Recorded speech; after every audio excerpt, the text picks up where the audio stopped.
Reserve Bank of Zimbabwe Governor Dr. John Mushayawanu says authorities are investigating more cases of parallel market dealers. He was speaking earlier today in Parliament, where he briefed legislators on measures to support the recently introduced Z currency and stabilize the exchange rate. Since the introduction of the Z currency, is that there is not much activity in the so-called parallel market. We tested it ourselves.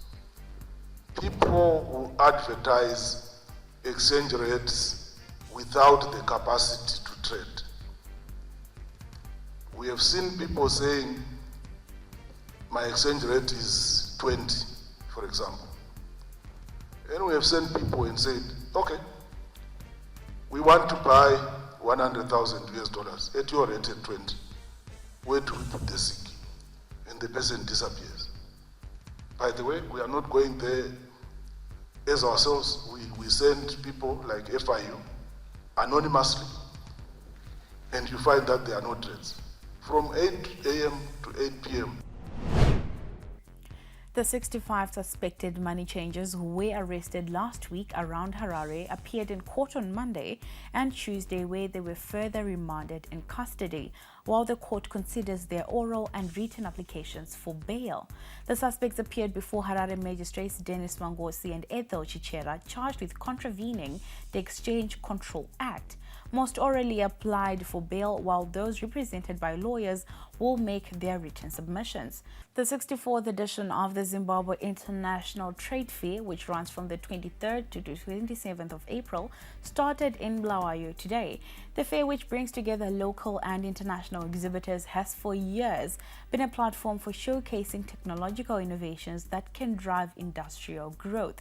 ZTN Prime's Andile Chuma is on the ground. Andile, if you could just give us the picture so far.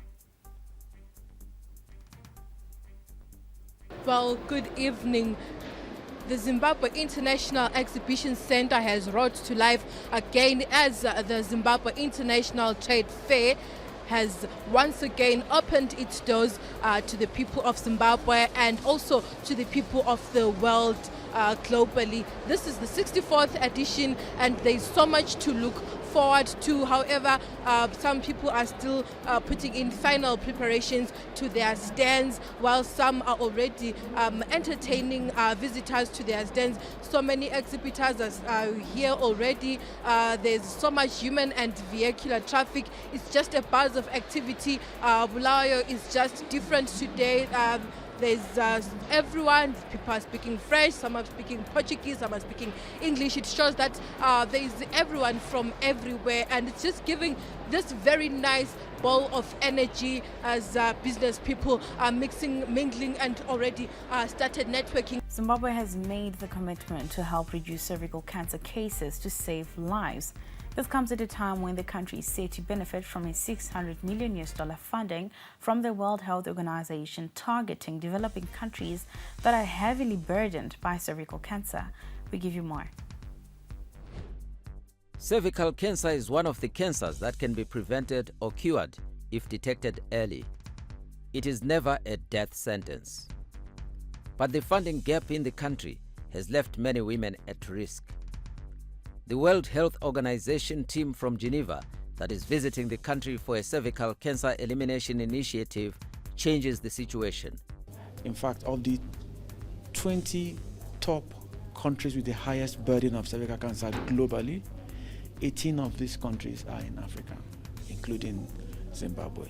It is hoped that the stakeholders' engagement, which also included the Ministry of Health and the WHO, will unlock adequate funding to help remove the country from that list. Zimbabwe playing Namibia in the second match of the 2024 Under-20 Barts Trophy at Harare Sports Club tomorrow.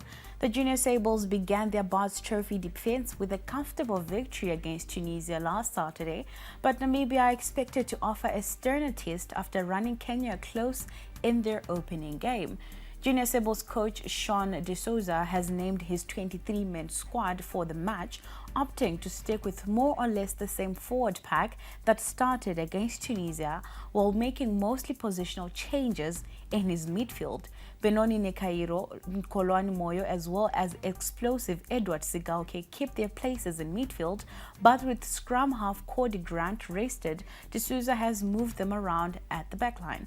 The Zimbabwe versus Namibia match starts at 2 p.m. with the Kenya versus Tunisia match at 4 p.m. Konapo Ipapo pa ZTN Prime, DSTV channel 294, the place to be.